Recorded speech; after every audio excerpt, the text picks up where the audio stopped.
there's no bigger set of on this planet There than we go. conservative Republicans. I mean, you guys play victimhood better than absolutely anybody.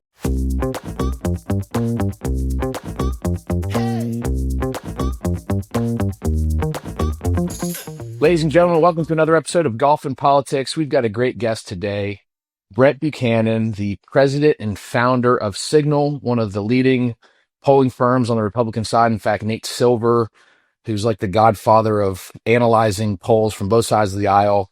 What is it, Brent? 4 election cycles in a row, you guys have been rated the top pollster on the Republican side.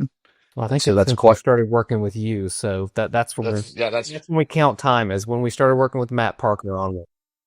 Well, that's great. I've been in the trenches with Brent quite a bit, and I want to get right into the substance here. Brent, you've written a book, which, first of all, congratulations. That's a huge step to be able to devote the time. I know just doing this podcast, which doesn't take near the amount of time as writing a book, takes away from our work and is sometimes difficult to find the time, but yet you are such a disciplined guy, and you wrote this book, America's Emotional Divide. I read it this weekend.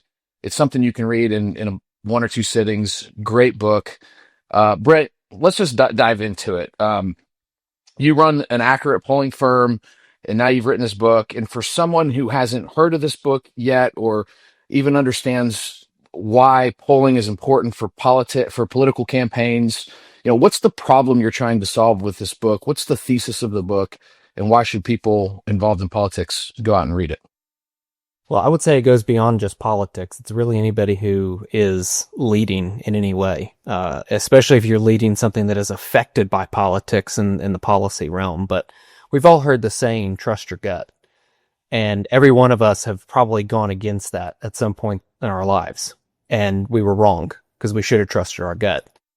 And so as I'm in this field of polling where you think it's about precision and numbers and just move this 1 point and move this 3 points, well, a lot of times in polling, it'll tell you to do something, you do it, and then the outcome doesn't come from it.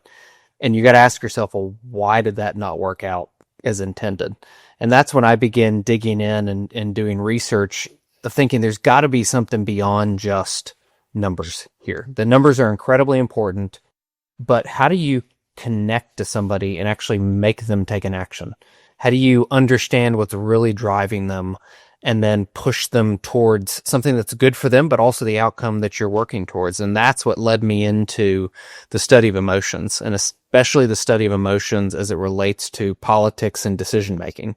So as I dug into this, I started to realize that you can believe something logically, but every one of us processes information emotionally and then makes the decision emotionally. And then we go find logic to back up our decision. And I felt like so much of my early career, I was focused on just the logical side of things and feeling like there was something missing. And so I wrote this book because I feel like the 24 election, the presidential election, was such a good case study of what happens when emotions get heightened and collide and what the result is. And so I wanted to write the book using the 24 presidential election as the case study for why emotions matter, how you measure them, why you have to pay attention to them, and what got us into this place in the first place. Like, why did we have such an insane election, and why do we continue to have insane elections? I want to be able to answer those questions. Well, Shambu, why don't you go ahead and just take a moment here and play the ad that there's a lot of ads you talk about, a lot of different scenarios and things from the 2024 election cycle in the book. But there's one ad in particular that gets more attention. And let's go ahead and roll that, Shambu. What taxpayer-funded sex changes for prisoners? Surgery. For prisoners. For prisoners. Every transgender inmate in the prison system would have access. Hell no, I don't want my taxpayer dollars going to that. Kamala supports transgender sex changes in jail with our money. Kamala even supports letting biological men compete against our girls in their sports. Kamala is for they, them. President Trump is for you. I'm Donald J. Trump, and I approve this message. So obviously this ad was crazy impactful. I've heard from Democrats that saw that ad and said, we have to deal with this immediately. There wasn't an effective way, I believe, for Kamala to deal with it. Nevertheless, You write in your book that emotions are not wild knee-jerk reactions. They're the heartbeat of decisions of the voters. What do we most misunderstand about the role emotions actually play, especially in ads like that when deciding an election and influencing politics? That's a great question. And at the end of the day, every candidate, every issue campaign, every business leader has to answer the question for the end recipient, which is, does that person get somebody like me? And what's amazing to me is that Donald Trump, a loudmouth billionaire from New York City, made millions, tens of millions of Americans feel that he understood a person like them. And emotions are they're the pathway to get there, because we feel understood at a level that goes well beyond logic. It's just like when you meet somebody the first time and you get like that ick feeling from them. It didn't take logic to get there. You just instantly felt something about that individual or about the interaction with them. And that's exactly how you land on an ad like the one that was just played, where nobody walked into the 24 election cycle saying, you know what's going to decide my vote? It's just one issue. It's the trans issue. That's it. That's what's going to decide my vote. But it played such a huge role into that woman does not get somebody like me. I do not believe those things. That is not what I'm focused on. I do not want my taxpayer dollars going to that. Like, if you notice in the ad, Charlemagne the God was not saying that was a right or wrong issue. He was playing into the fact that, like, that's just radical. It's extreme. It doesn't make any sense. Why are we talking about that? That doesn't fit into this conversation. That's why the ad was so effective, is because it's her own words talking about something that made her seem extreme, and tying that back to what I just said. People don't go, she would understand somebody like me. So the economic issues were incredibly important in the election, but it was this final culture war push that allowed Donald Trump and Republicans to cast the Democrats as the more extreme, which, let me tell you, as long as I've been doing this, I've spent most of my life working for the people who were viewed as the extreme folks in races. And so it was kind of fun to be on the other side of this, where the Democrats were the one viewed as more extreme. But when you think about how you get somebody to view an individual as more extreme, it's not by logically walking them through a 5-point plan. It's by making the voter feel that that person is well beyond and outside of somebody like them. Was it no coincidence that they chose the clip with Charlemagne the God for racial purposes and gender related purposes? Yeah, their research was definitely showing what we were seeing, which is that non-white males, particularly non-college non-white males, were already they were hesitant to vote for her. They were potentially open to it, but they really saw that as just radical. Look, I get that it worked. I get that it was effective. You wouldn't have put $110 million behind that ad if it wasn't. But I would be remiss if I didn't point out that it's a classic example of punching down. You know, the average American who feels like he gets me, he gets my values. I watch that and think, this son of a bitch doesn't get me at all. In fact, he's thumbing his nose at me. He's thumbing his nose at people I care about, while pandering to millions of people who, on theme with our show, have a statistically better chance of hitting a hole-in-one tomorrow and getting struck by lightning on the way home than their child ever competing against a transgender athlete.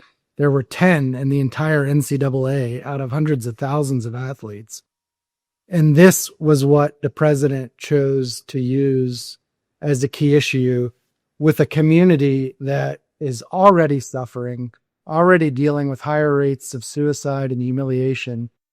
And I will believe that religion had something to do with this and values had something to do with this when Republicans put $110 million behind an ad campaign going after obesity, going after adultery, going after working on the Sabbath, or wearing clothing from multiple threads. I mean, yes, it's emotion. Yes, it works. But at some point, you got to feel some kind of an ick as a Christian when you're openly belittling and humiliating people to get to power. And I would just be remiss if I didn't say that. I'm not doubting any of the math. I'm not doubting that it worked. But there are other factual points too. The transgender surgeries in prisons, the funding and allowance for that happened during the first Trump administration. That's what I honestly thought that was Kamala's biggest mistake, is that they didn't lean into that point. That legitimately is true, and that was not ever. But I also think there gets to be a point, like Brent talked about, like with emotions. Logically, that it makes sense. I don't know that people would have believed. Brent, correct me if you think I'm wrong. I don't think people would have believed that ever happened in the Trump administration. Yeah, and it's in my mind, these issues are proxy issues. So they're an example, even if they're not widespread, of misaligned priorities. Because we saw this come up all throughout. We did a huge study for this book of an exit poll, and I think we had like 26 open-ended questions. Everybody didn't get all the questions. It depended on how they answered certain ones to get into the open ends, or at least into a large number of them. And the number of people who had been switching to Republicans, or at least gave Republicans a chance this election, who talked about the Democrats with these luxury issue sets that they cared about and had abandoned the working class, just kept coming up over and over again, especially in non-white communities who were saying that they were, okay, I'm going to give Donald Trump a shot. I'm going to give a Republican a shot. Is that they really felt like the Democrats were taking on these topics that, like, why in the world would you go so far into trying to protect children who want to change their gender? And again, I see it as a proxy issue, not, this is not like 1 in 3 children are dealing with this, but it does give an opportunity to say this person is outside the realm. And I think Democrats have done the same thing historically. The 22 election was fraught with it in the sense of abortion. Like, the bulk of Republicans running for office in the 22 election were not no abortion ever under any circumstance, but that is exactly what every Democrat ad to the tune of billions of dollars said. And so it wasn't factual in that sense. Well, there are key differences there. For starters, Kamala Harris never made transgender issues. That was well before the campaign started. That was during the 2020 primary, that quote. And she said it, and she had to own it. But Democrats didn't make transgender surgeries the issue of the 2024 campaign. You did. Republicans didn't want to make abortion the subject of the 2022 campaign either. This rubs both ways, Rob. But Matt, here's the difference. In 2022, it was absolutely relevant because the Supreme Court made a decision that went beyond precedent and went beyond what they all testified for. And they were voted on by Republican senators and appointed by the Republican president. They made that an issue. They appointed those judges. They got the case they wanted. They got the outcome they wanted.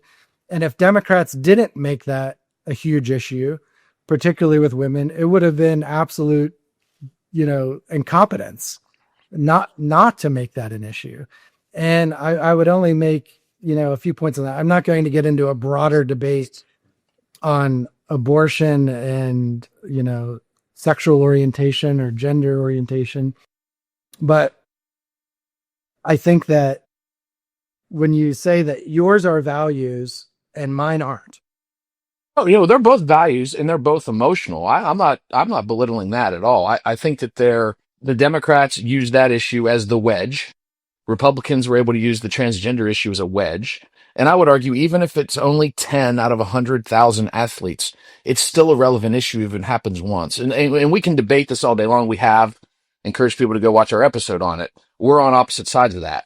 Let me lead this into another question, though. But when he called it a luxury issue, it's a luxury issue for somebody who's unaffected by it. I get that. They'd rather talk about bread and butter kitchen table issues. We would rather have talked about bread and butter kitchen table issues.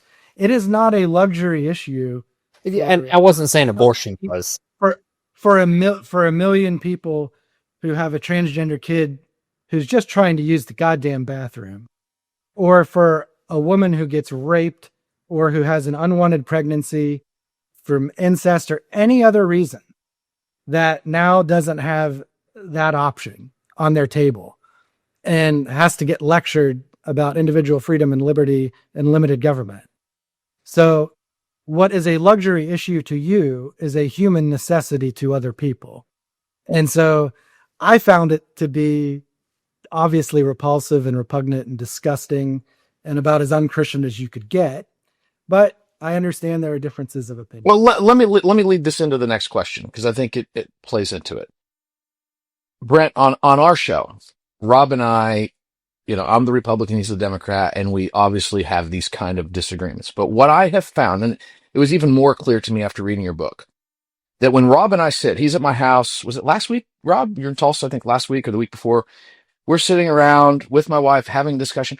We can find common ground when we talk logically about education, about mental health, about homelessness, even about taxes and spending. Like, we're on the same page on a lot of issues. And if you put us in a room together and say, you have to figure out these bread and butter kitchen table issues for America, I think that we would come up with some great ideas and lead the country.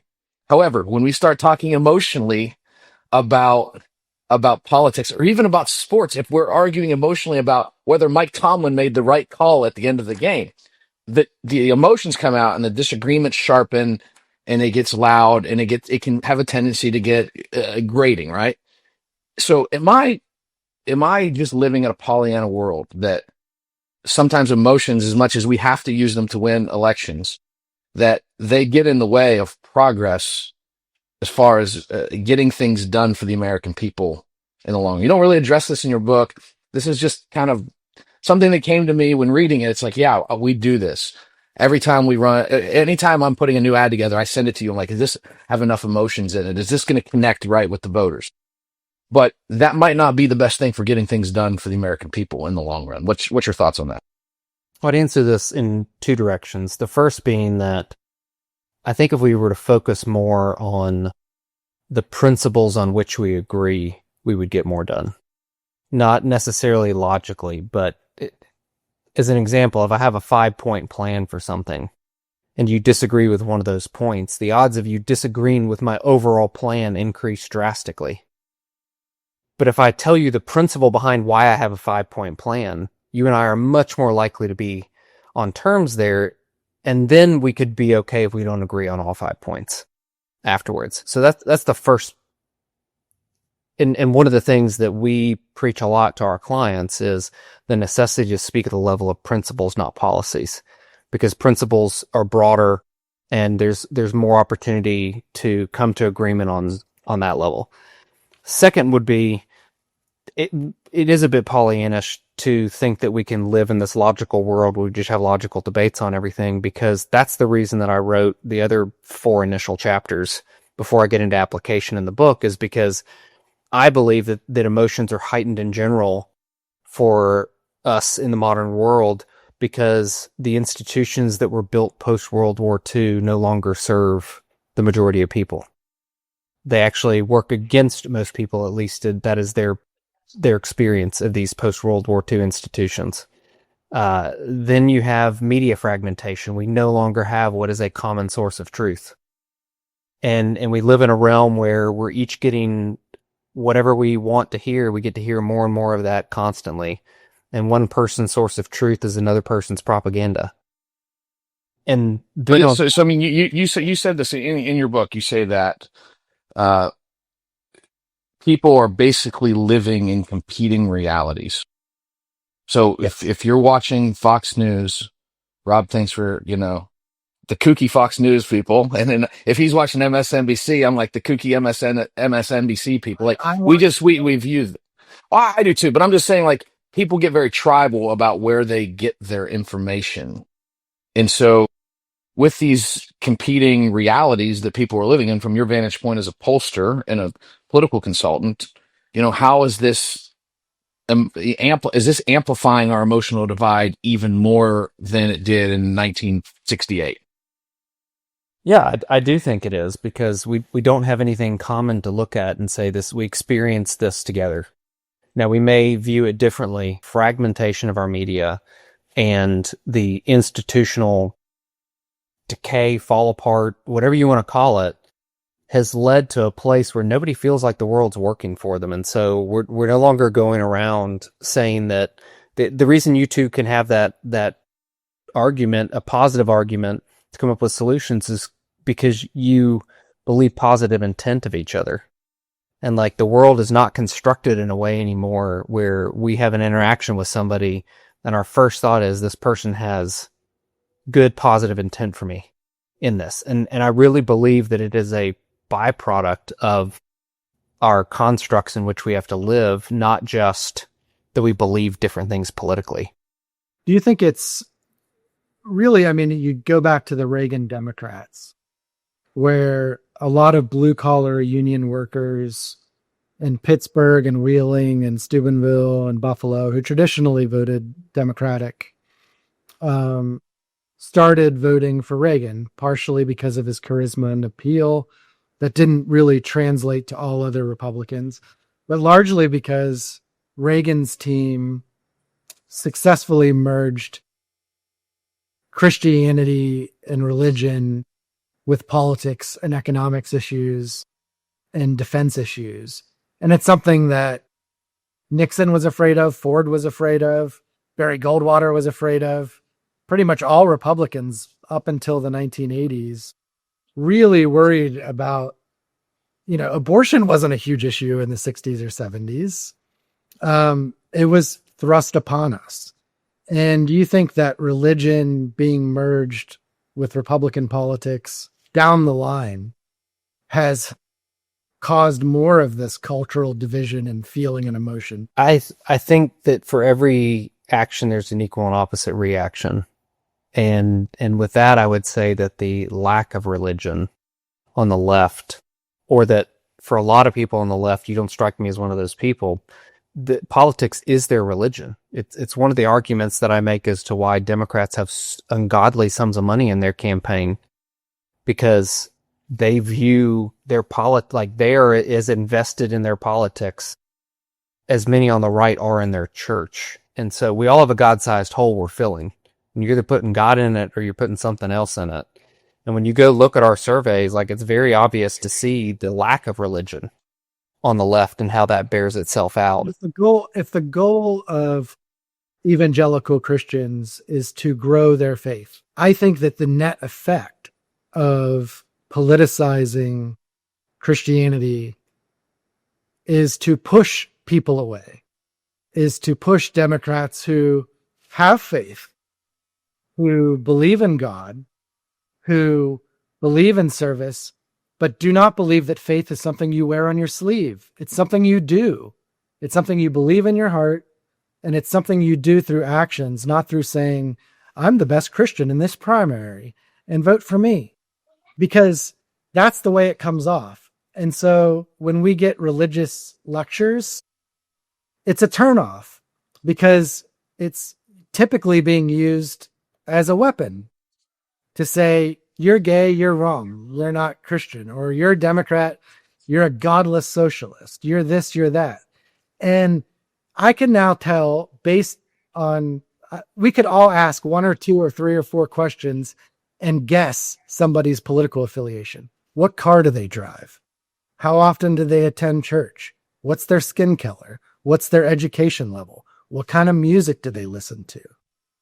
All of these things, I mean, we could all probably predict with 98% accuracy how somebody voted in the last election just by answering those questions that have nothing to do with politics or religion. I mean, we've become so carved up, and all three of us on here are guilty of it. Whether you're a pollster, a campaign manager, a lobbyist, and I've worked with both of your fields extensively, we get paid to win. We get paid to get to 50+1, and carving people up is how you do that. And I think we're now reaching that end result of what that leads to. And I think religion has been a huge component of that. And we've bastardized faith. We've politicized faith. And when you talk about politics being our religion, look at all the research and the studies into the politics of evangelical churches throughout the South and the Midwest, throughout the country. Donald Trump has replaced their religion. And in fact, whenever their pastors start talking about the need to help the poor and look after migrants, even the Pope, oh, liberal, commie. What is this message, Pastor? What is this message? And he's saying, well, it's just directly from the Bible. And they're like, well, this is liberal bullshit. Because for conservatives, Donald Trump and MAGA and republicanism has replaced religion. They're just doing it in the church and using it as a cudgel. I think you could rewind that back while we're on the religion topic. Two favorite topics of everyone, politics and religion. That the church gave up its role many, many years ago, way before Reagan. The second that the taking care of the poor and the widows was given over to the government under FDR, that I think you could trace back to a failure of the church. When you give government the job that God gave the church, both are going to get to a place where we find ourselves today. And so I don't disagree with you in the sense that this is a failure of the church, but I think you trace it back almost 100 years into when the church abdicated its responsibility, and now we're here. I don't think they abdicated their responsibility. I think we had a Great Depression and we had a need, and we had seniors living longer and living in abject poverty. And the churches were ill-equipped to feed and help, tens of millions of seniors live a decent retirement. But that's a separate argument. Where I agree, both of you, a lot of great points here. And this is something I've talked a lot about on this podcast. And it's something that's deeply important to me, actually, is I think that throughout the history of America, the church has missed the mark oftentimes. And there's this weird understanding in American evangelicalism that America is this new Israel. And it's just bad theology, if you ask me. But beyond that, I do think that so many pastors, but it's not just on the right. This happens in black churches too, oftentimes, is that politics becomes the driving force from the pulpit as opposed to the gospel of Jesus Christ. And that is what can save souls. That is what we believe gives people eternal life, is to repent of their sins and trust in Jesus Christ for the forgiveness of those sins. There's no other message of Christianity, if you ask me. That is the message. And if you're not hearing that from the pulpit every week, I'd encourage you to find a new church. And so once pastors start going down the path of, you can't be a Christian and be a Democrat, or you can't be a Christian and be a Republican, go down any of those roads, that is a dangerous road. And I do think it's informative when you read the Bible, when you read the New Testament, that the early Christians were in the midst of probably the most oppressive government in the history of the world, the Roman Empire. And Jesus wasn't talking about government all that much. He was talking about people's souls and his kingdom, which is eternal. So I think that a lot of churches do miss the mark. And I do think Rob is onto something, that it is bothersome that we bastardize Christianity when we use it as a weapon to win elections. But there's a fine line, because, again, I voted for Trump all 3 times. I'd vote for him again. There's plenty that I agree with, and there's a fine line. I just think the pulpit needs to be the sacred place where the gospel is proclaimed, not politics. Well, there's another key issue embedded in this that I think everybody on this podcast is acutely aware of, and it's the First Amendment. And when we cross the line, so part of evangelical Christianity is to evangelize. It's to grow it. It's to spread the word. It's to save others. While there are 6 billion people in the world who don't believe it, who have another faith or no faith at all. But here in the United States, that is at odds with a freedom of religion.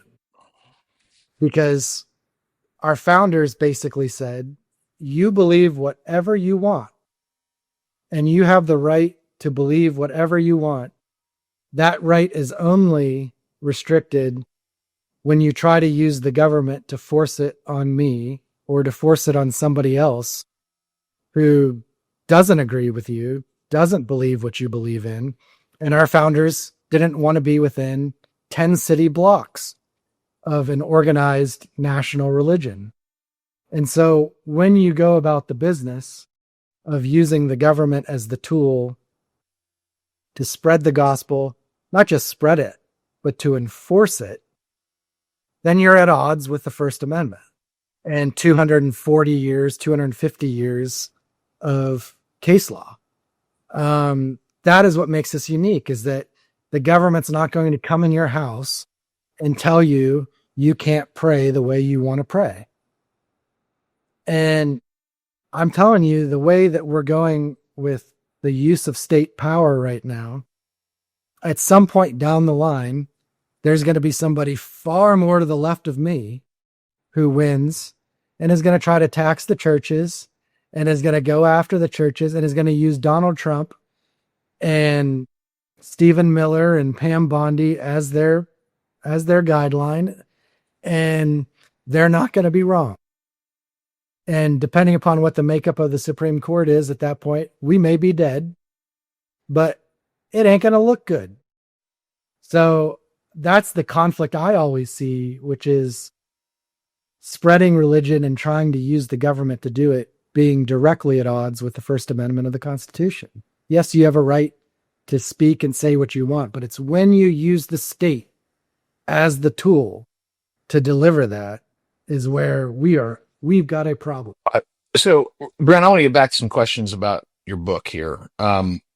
You describe, this is interesting, you describe today's parties as the disillusioned and distrustful Republicans versus the anxious and arrogant Democrats. Unpack that for our listeners. What emotions are actually defining each side when you're looking at the data, not just the rhetoric from our worldview on the right, but like, what is the data saying, and why did you come up with disillusioned and distrustful for Republicans, anxious and arrogant for Democrats? Well, I would say 3 of the 4 are research-based, and 1 is observational. And I'll start with the Republican side, disillusioned and distrustful. And I think it ties back into a lot of the belief that institutions have completely failed them. Everything that was set up to help Americans succeed, they believe that they're worse off than the prior generation. And that's what's driven a lot of non-college educated voters. And we saw in this last election, whether it holds or not, non-white, non-college educated voters come over to Republicans because they all feel like the government is set up against me. And I'm distrustful of what I'm seeing from the government. And this bore itself out in the research. And disillusioned in the sense that if you look at Donald Trump's Make America Great Again, that last part is very nostalgic. Again, that means I liked how America was. It's no longer that way. America's drastically changed. And that is what has driven a lot of people to the right. And that's why they look a lot alike, because they all have the same emotional set. On the other side, on the anxiety for those more on the left, that is a very common emotion that we see among Democratic voters. When you ask them how they feel about what's going on, you're a lot more likely to see an anger out of somebody on the right and an anxiety out of somebody on the left. And if what I see from various studies are true, that there's actually a lot more diagnosed anxiety of people on the left than of the right. So this is not something we're picking up on and just seeing in survey research. Like, there's clinical research behind this too. The arrogant piece simply comes out of, I don't believe the Democrats had learned their lesson from this last election. Democrats as a whole. I think there are a couple who ran in some governor's races recently that actually paid attention. This is a couple of weeks ago. Uh, Yeah. Well, I'll gladly wear the arrogant title. And I find it really, really fucking rich that the party of Donald Trump thinks we're arrogant. I mean, that is like absolutely comical. And in the party of Tommy Toughnuts manliness and masculinity, there's no bigger set of pussies on this planet There we go. than conservative Republicans. I mean, you guys play victimhood better than absolutely anybody. I mean, Hillary Clinton makes a little comment that's offensive. Oh shit, the whole country's burning down. It's like you can call us every name in the book. Godless commies, anxiety ridden, this, that, and whatever. We make one little put down and oh shit, we're the arrogant coastal elites who are just out to get you. I mean, it works both ways.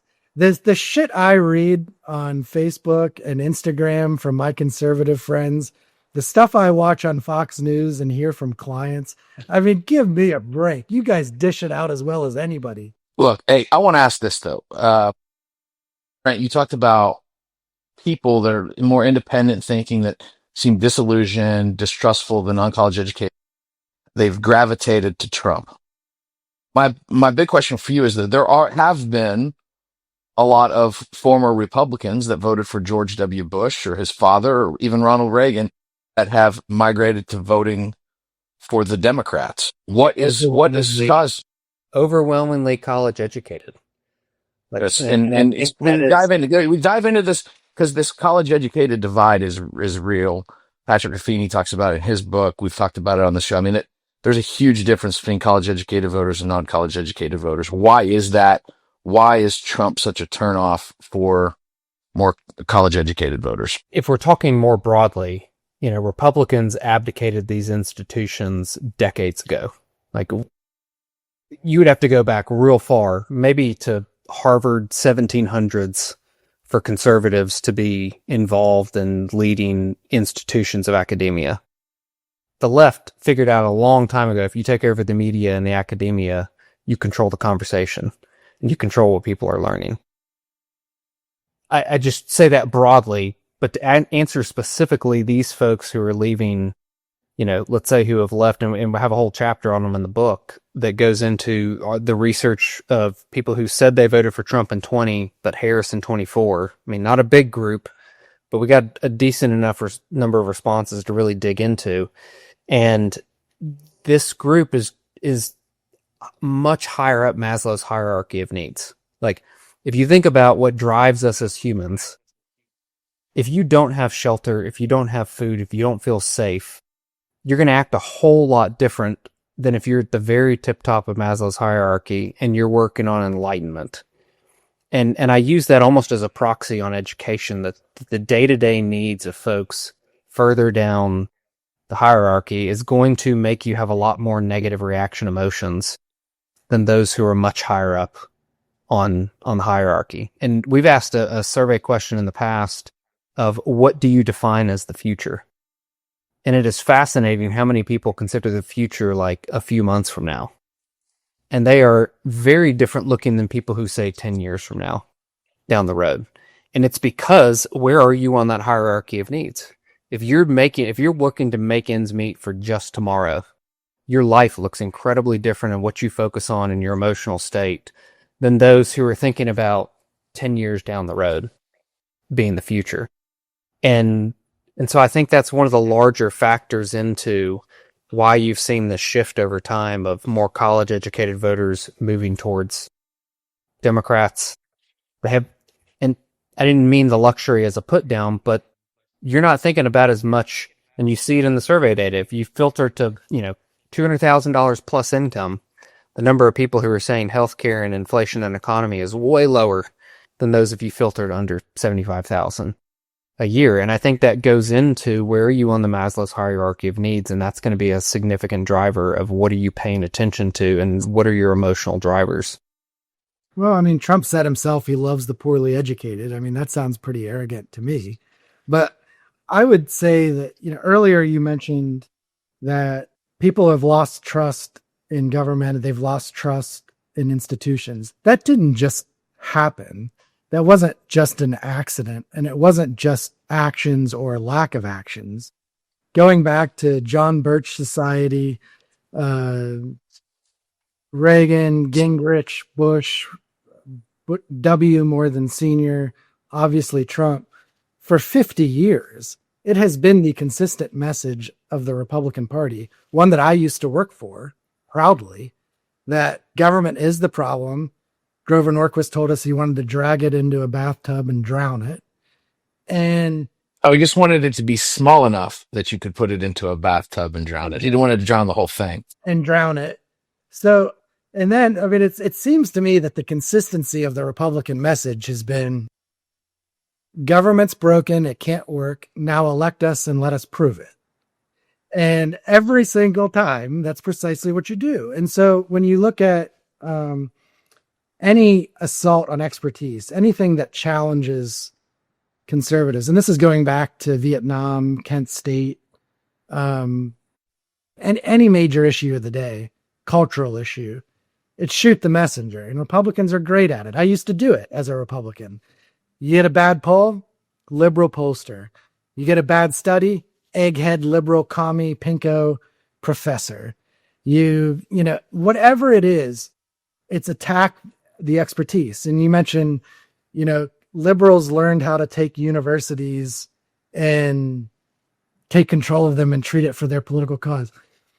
I teach at Georgetown. Nothing in my lecture is about brainwashing or part of some grand cabal. That's conspiracy. Like, you have your lessons, you have your lesson plans. I teach the materials. I encourage debate. There's nothing I love more than having smart young conservatives in the class challenge me. And under no circumstances are they pushed in grading or in any way to take my opinions in a graded exam or speech or anything they do. Nor are they graded incorrectly when it is opinion based. But there are some things that are historical facts, and they either did the reading or they didn't. And so I just don't believe all this conspiratorial bullshit because, yeah, of course, when we had fewer mediums, yeah, if they're based in New York City, the anchors are college educated, serious journalists with an editorial review, there's no doubt that it tilts center left. But the response from conservatives, especially in a fragmented media culture, has been to go so far the other direction to where you now have Newsmax and 80% of what I see on Fox News in a day, that's just laughable horseshit. And just because MSNBC has done something ridiculous doesn't justify it. And that's what's wrong with our politics is hold yourself to the standards that you held Joe Biden to or Barack Obama to. I'm glad I could care. Like, you find out Bill Clinton did something wrong in the Epstein case, throw him in the Potomac River. I won't defend him for a second. He was president 30 years ago. He's an old man. If he did something that gross and disgusting, throw him in the Potomac River. But show the evidence. But hold your guy to account.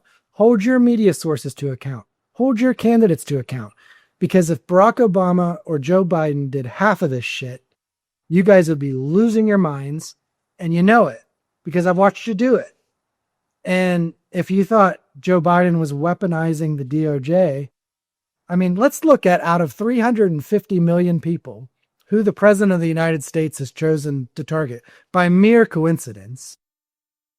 Alexander Vindeman, Jim Comey, Letitia James, John Bolton, now Mark Kelly, which is ridiculous. They're going to try to court-martial this guy for saying don't follow illegal orders, which is I have to ask, why did Mark Kelly say that in the first place? What was he? There's no illegal orders. So what was he doing? Just trying. What did he expect? It's like you play stupid games, you win stupid prizes. No, part of it has to do with what they view to be unlawful orders of shooting the boats and the military buildup in Venezuela toward Venezuela. Part of it has to do with ICE and arresting U.S. citizens and not providing due process, and the means at which they're doing it without name tags and with covered faces. And all they said was follow the military code of justice, which when you take an oath, when you become a Hill staffer, when you serve in the military, you take and sign an oath to follow the Constitution and to follow the law. If the congressman you work for or the general you're under orders you to do something you know to be illegal, you do not have to do it. In fact, you should not do it under the law, and you take it to their superior. You take it up a rung. That is what they were arguing for, not to disobey every order from the military. That's what it was spun into. Watch the ads. Yeah, I haven't watched his interview. I will, but let's go let Brent ask this question. I mean, and Brent, just for the record, I mean, you should feel very fortunate. First of all, we do need to thank you and the team at Cygnal for sponsoring the first ever GMP Cup, which is a wild success. Your sponsorship meant the world to us. And now you're blessed to come on our program and have confrontation with Rob. It's happened with every one of our sponsors that did it. It's a rite of passage on the Alpha Politics podcast. Do it again. Yeah, exactly.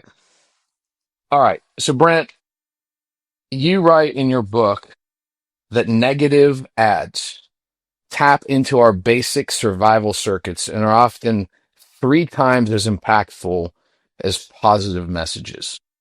Why is that? Especially when just about everybody you talk to says, I hate the negative ads. Stop with the mudslinging. I can't stand it all. And then as political consultants, what do we see all the time? Our numbers only move when we have a negative edge in our ads. So why is that? Well, I wrote that because that's what all the scientific studies say. It wasn't a guess. I didn't come up with 3x out of the air. That is what political science proves when you do negative advertising versus control advertising, what actually moves people. The part that I added was, why does negative advertising work? And it's because all of us at the base level are looking to survive. Some of us are looking to survive to get food for tomorrow or to have a warm place to sleep. And other ones of us are much higher up on the educational attainment and income scale, and we're looking to survive in debates around thought and ideas and concepts. And we're just as much protecting our survival at that level, an academic debate, as we are our physical survival for finding food to feed our family and provide for them tomorrow. And it's because we are hardwired to survive. Everything about us is about getting to the next day, procreating, making the species continue. So if we're thinking about what makes us tick as humans, negative advertising makes a lot of sense because there's a whole lot of other academic research that shows in just behavioral psychology that people are significantly more likely to take action to protect themselves against a loss than they are to take up an opportunity for potential gain. And it's why advertising that, even if it's positive, talks about protecting you against something else is way more effective than, if you elect me, I will make this new thing happen for you. For that exact psychological reason, it all goes back to survival, trust, and protection, even if it is all happening subconsciously, which is the level at which emotions work. You write that emotional intelligence is now the central requirement for political success. If you were designing an emotional 101 for candidates, what's in that syllabus? And then also, with emotional intelligence being so important in campaigns now, and we have this fragmented media that we consume. Not everybody's consuming the same content. We're consuming in more and more different channels every single day. How does the strategy for a candidate being emotionally intelligent work? And then how does it work to get his message to voters in this crazy fragmented world that we live in now? It's no different than dating. You're not going to walk into a date and explain the 15 reasons why you're awesome and why she needs to accept your proposal for marriage. You get to know each other. You spend a lot of time asking questions at the beginning because you're not going to jump down some track of what you're interested in if she didn't happen to be interested in that too. It doesn't mean you can't have that interest. But I think too often we complicate communications campaigns, political campaigns, whatever that may be, and we forget that those are humans on the other side. And if we don't understand where they are and where their starting point is, we're never going to be able to deliver something to them in a messaging perspective that connects with them, that relates with them, that makes their ears perk up. To go to the second part about fragmentation, I mean, if you're spending all your time talking about this topic over here and they're spending all their time talking about this thing over here, they're never going to even hear that you're trying to speak to them because they're not attuned to what you're saying in the first place, because you're not speaking about the thing that matters to them. It's like, I think I give the example in the book that on the economic aspect, if you have a woman who is anxious about making the next payment on her mortgage. She's a single mother.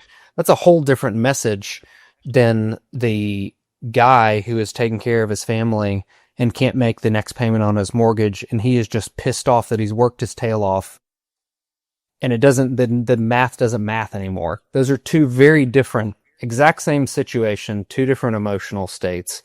And if you deliver in an advertisement to them the same message of anger, he's going to hear you and she is not, even though they're in the exact same place. So that's where all political campaigns have to begin, and why I love what we do at Cygnal is we get to help people understand, where are people and what are their frames of reference, what are they thinking about, how are they speaking about that, how are they feeling about those things, and then that becomes the building block on which we can build the campaign. And I think too often we gloss over that piece, or we just see what popped in a poll and we just run with it and never ask ourselves, why did that work? Like, what do I want somebody to feel when they see this advertisement, when they hold this mail piece, when they get this text message? What state are they in, and what do I want them to feel? Or what do I want to make sure that they know I feel the same way they feel? And that's going to get us a whole lot further in life, not just in political campaigns, but it's slowing down and realizing that, like, this votes are humans. And if we're thinking about them as just numbers, we're missing out on the opportunity for the real relational connection. I think that's good dating advice. Now I know why my last girlfriend didn't marry me. You jumped in too fast, man. Oh yeah, that was one of the problems. This is the Golf and Politics podcast, so we do have to talk some golf, and we only have a couple minutes left. You don't play golf, but your cousins play professionally. Lee Williams has played in multiple U.S. Opens, and Mark Hubbard just wrapped up the season yesterday, finished tied for 34th down at Sea Island. He made over $1.7 million playing on the PGA Tour this year. So from watching their world, what parallels do you see between the emotional discipline that a professional golfer needs to succeed and the emotional discipline that a candidate needs to succeed in a political campaign? I think the easiest one is control it. I have other cousins who played golf but didn't make it that far. Then they probably threw more clubs than they had strokes in the average game over time. And it's the anchor piece. But I think the other aspect of it is, at least for a candidate, is you've got to figure out what part are you best at. Make that the key of your game, and then find the next thing to work on. And then there's always going to be a part of your game you're never going to be good at. And if you put all the effort into being the best at the worst part of your game, you are totally missing out on the opportunity to hone in the thing that you are absolutely best at and can be a champ at, that which you can be beyond mediocre at. You can't fix it all. And I think that's what too many candidates get in and do, is they think they're good at all three parts of the game, and they're not, and they're never going to be. It's just like printing. You can have fast, cheap, or high quality, but you can't have all three. Like, you get to pick two. And I think that's the same for candidates as it is a golf game. That if you spend all this time focusing on your weakness, or thinking you're too good at all of them, you're really not going to be good at any of them. Do you think it's changed from candidates, regardless of party, 20 years ago? It was more important to voters that the candidate was authentically himself or herself and resolute and knew who they were. And now it's more important that they are what you want or what I want. Where, they're with me across the board. And do you think that has changed campaigns and candidate quality, where it's more important that they're part of the movement and in lockstep with a movement than being their own man? I could make the argument it's the inverse. And I think it's the inverse because you have to be everywhere all the time. And it's a lot harder to hide from your authentic self in a campaign today than it was 20 years ago, 15 years ago. And I give the two examples, one older example, one example from 2 weeks ago. The older example is Mitt Romney, who said all the right things outside of binders of women. He was like the perfect candidate from central casting who lost. And they went into election night thinking they had won the thing. They had no clue it was as bad as it was because he was so insulated from reality. And then the Netflix documentary comes out and it's like, where was that Mitt Romney? That Mitt Romney would have won this election. Yeah. At least he would have made it darn closer over Barack Obama. But they didn't let the authentic Mitt Romney out. And now, fast forward to a couple weeks ago, Zorhan Mandami. I look at him and go, when I saw his first ad come out earlier this year, I thought, dang, that dude's going to be the next mayor of New York City. I don't even know who else is running at this point, but that guy is going to win because you just felt that he understood somebody like you. And then he was everywhere and he was a consistent person across all those interactions, mostly online, but regardless of which neighborhood he walked into and the 5 boroughs, he was an authentic individual. So I think candidates who are more authentic get rewarded more now than they ever were before. I think it's why it's one of the key reasons Donald Trump beat Kamala Harris. Whether you liked him or not, even if you saw the rough edges, you felt like you were getting everything about Donald Trump and there wasn't question as to, is this really who this guy is? But there were a lot of questions as to who is this woman. Yeah, she only had 107 days, but I would argue that had the campaign been 190 days, she would have lost by more if people got to know more. She was too guarded and protected. Same with Hillary. And I think, Matt can remember this from our days working on the Hill together. It was beat into our brains. Do not talk to press. Do not talk to press. Only the press secretary and the congressman talk to press. And so you're trained to not trust them. You're trained to fear them. They are the enemy. They're going to cause a problem. And Donald Trump has kind of flipped that on its lid. He treats the press as active sparring participants in the game and isn't afraid to call them Miss Piggy or say they're bleeding from their eyes or they're wherever. And he has made any bad press against him a strength. He's completely flipped it and said, it's the liberal media again. It's the fake news. And so no matter how bad the story is, no matter how true the story is, fake news, Miss Piggy, liberal press, and his base just loves it. And so I think that his strong suit, and I forget who made this comment, but it's the best analysis of Trump and understanding his vote. He is the ultimate vessel of fuck youism. And even if his voters know he's probably never read the Bible, probably isn't pro-life, isn't this God-fearing Christian that he's made out to be, they don't care because he hates the same people they hate. Me, those coastal elite liberals, the media, the universities. And as long as he's given them hell, and as long as I see Rob Ellsworth on the Golf and Politics podcast, all pissed off, he must be doing something right. And that to me is his brilliance. I mean, there's not much else more to it. He gets people that don't think the government's working in their favor, don't think the media cares about people like them. And even if they know Donald Trump pisses in a gold toilet and probably couldn't tell you how much a gallon of milk costs, but my God, he gives hell to the same people they can't stand. And that's his superpower. Like he's the ultimate vessel of fuck youism. Well, we're out of time, and I want to get to one more fun question for Brent, and I just want to also give Brent the opportunity to plug his book. Fantastic read. I can't recommend it enough. But I just want to say this. I found it very fascinating. And if you saw the interactions between Donald Trump and Mamdani at the White House, and then you watch Mamdani yesterday on Meet the Press, I don't agree with anything the guy stands for. I thought he was brilliant on Meet the Press. The way that he handled that situation, that's a thorny place to go into the Oval Office after you just got done running the campaign that he ran. And I thought both of those guys showed a humanity that makes them appealing to voters. And I can see why Mondani is going to be a force to be reckoned with for years on the Democratic side.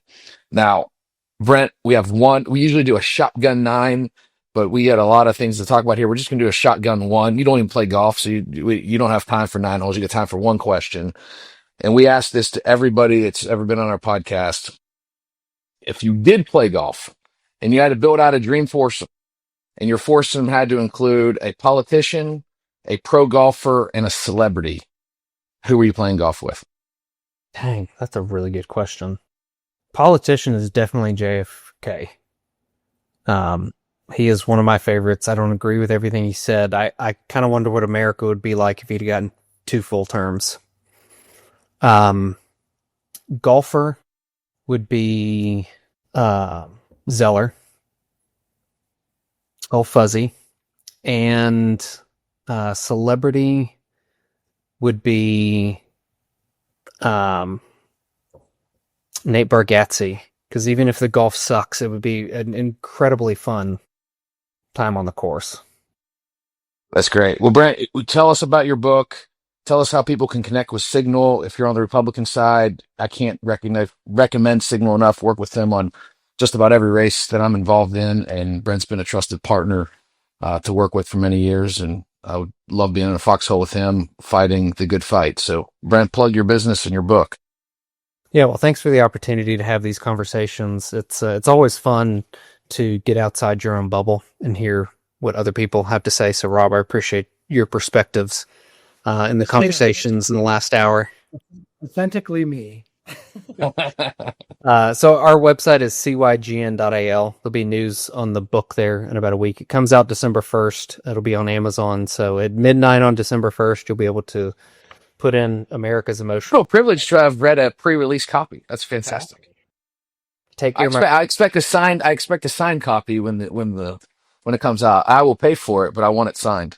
And to Matt's point, it's short. I mean, I probably cut 10,000 words out of it in the final rounds of edit, because I didn't want it to be some boring academic exercise where people sat down and had to slog through research and slog through all different kinds of points and stats and numbers. I really wanted it to tell the story around the example of the 24 election, what Donald Trump did, and what this means for folks moving forward. And, based on the polling of the last couple months, I'm glad I hedged in all of that are these changes durable?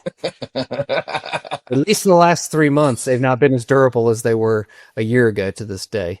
But I do think a lot of the lessons in it, regardless of where things play out, that we took from the research and from the 24 election do play out, like how to be your authentic self, how to emotionally understand and relate to folks at scale, how to do this on fragmented media.